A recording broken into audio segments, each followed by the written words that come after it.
Police decide to physically assault a child, put up the pictures full mass. It's so brutal. We're unable to show the full video here. Many of you have seen this video online.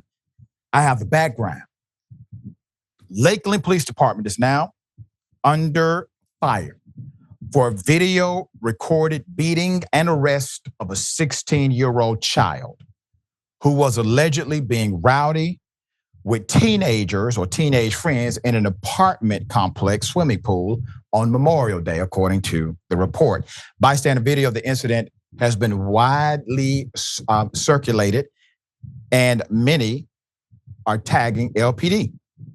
Investigation underway. The Lakeland Police Chief, Sam Taylor, said he signed paperwork Tuesday afternoon to launch an internal affairs investigation into this matter. With millions watching and many people benefiting from this program called Indisputable, we just need 1% of the viewers to become a paid member so we can continue to bring this content to you. Now back to the show. All LPD officers wear body cameras, including the two in the social media video. Officers Christopher McKee and Jose Diaz-Acosta. Their body cam video is now part of the investigation, and Taylor said as such, cannot be released to the public. Police called. The incident began at 5:15 p.m. This was Monday, when a woman at the Caroline Apartments on Griffin Road called 911 to complain that teenagers who did not live in the complex were using the pool, being loud and cursing. Taylor said he sympathized with the kids trying to cool off on a blistering hot holiday, and said no one would have paid them any of attention if they had behaved. That's what he says. Quote, it's 900 degrees outside. And he's doing what teenagers do, or teenage kids do. They find a pool, they find a place to swim, Taylor said. Quote, one of the moms asked them to tone down the language, and they gave her the 4, 2, and then that prompted the call to the police, he said. Obviously, it went downhill from there. They didn't want to tell us their names. They didn't want to tell us where they live. They told us they didn't have to talk to us. Trespass warning is what was supposed to be issued. So an arrest affidavit shows that the apartment complex manager asked officers to give a trespass warning to all the teenagers, which is a written citation ordering a person to leave the property and not to return. As a matter of fact, in many jurisdictions, you cannot actually enforce a trespass criminal statute until there's a trespass warning previously established, all right? There's more. It is a misdemeanor, okay? And does not involve an arrest unless the person refuses to leave. That's what police say happened with the young 16-year-old Jamal Hudson, the youth shown in the video. However, there are different versions of the heated exchange that preceded the beating. Heated words, according to the affidavit. So in the affidavit, McKee said he gave Hudson several commands to leave the property. And although the teen exited the pool area to gather his belongings, he refused to identify himself. Hudson continued to ignore my verbal commands. This is what the report says. Hudson continued to ignore my verbal commands and stuck his hand in my face while stating, I don't have to talk to you. One of the teenagers recounted it differently on social media. He said at least one of the teens was a resident of the complex, and the officer angered Hudson by mocking him for being overweight. Sounds like a cop to me. So as we getting our stuff to leave, the police just egging on a child, talking about his weight, saying next time he come out here, he needs to go to the gym. You know the child is telling the truth about what this officer said. You know that. Sounds just like routine police business right there. Insult children, okay? This is the bait. It's the bait. Let's insult the child, play with the emotions of this child, make the child say something that will cause us to now engage physically. There's more. Physical altercation, here it is. So Officer McKee said he decided to take Hudson into custody after the teen raised his hand. Raised his hand?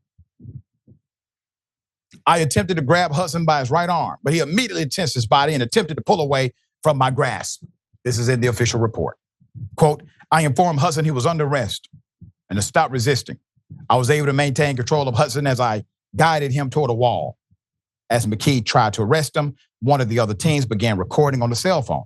The 29-second video begins with Hudson backed into the corner by two officers. Officer McKee is trying to subdue Hudson while Diaz Acosta pivots to face an unknown number of people off camera who are yelling. They're outraged by this, all right? So we got it. We got the screenshots here to clearly indicate at no time was McKee looking to subdue. He was throwing full punches. That's what he was doing. In the video, McKee punches Hudson in the face. Hudson yells, he just effing punched me. That's what the child yelled. McKee is seen punching Hudson 5 or 6 times. That's what's on video. It may be more as he tries to take the teen down to the floor of what appears to be a clubhouse or some type of office at the apartment complex. The other cop yells at the crowd to get back, then grabs Hudson by his hair and pulls him out of the corner while Officer McKee twists his arm in an attempt to subdue him and take him to the floor. As Hudson is bent over, Officer McKee punches him again, and Hudson hits back. Hudson stands upright, and Officer Diaz Acosta pulls back, swings, and lands a punch to Hudson's face. Hudson hits Diaz Acosta and is then tased by Officer McKee. To the screams of the two females off camera, Hudson falls to the floor and his legs jerk. Officer McKee places a knee at the base of Hudson's head or on his neck and puts him in handcuffs. I want to make one distinction that every law enforcement officer, regardless if you believe these cops are justified, I believe they were holistically not justified. But even if you believe they're justified, what does your training tell you as it relates to using that taser? You do not tase a person who's wet. Why? They could die. That's why. You do not taser a person who's wet at all. There's more. The affidavit states or stated he was taken to the Lakeland Regional Health Medical Center for medical clearance and then to the juvenile assessment facility in Bartow. The boy's mother speaks out, and Hudson's mother, listed as Jack Day Lewis in the affidavit, did not respond to a call from the local news. However, she spoke with WTSP News Channel 10 and said she was outraged. Quote, they were told to leave and they were leaving. She told News Channel 10, it's disgusting how he was treated. Now, I want to remind everybody, according to the other witness who already posted about this, that's exactly what happened. They were told to leave and they were leaving. And in any trespass order, when you are telling somebody to leave, they have to only make reasonable movement toward leaving the property. They don't have to move fast. They don't have to speed up, but they do have to make reasonable moves toward the exit of whatever that exit may be. That is it. So Hudson told WTSP that he was angered when the officer commented on his weight and put his hand in the officer's face, telling him he didn't want to hear anything more from him.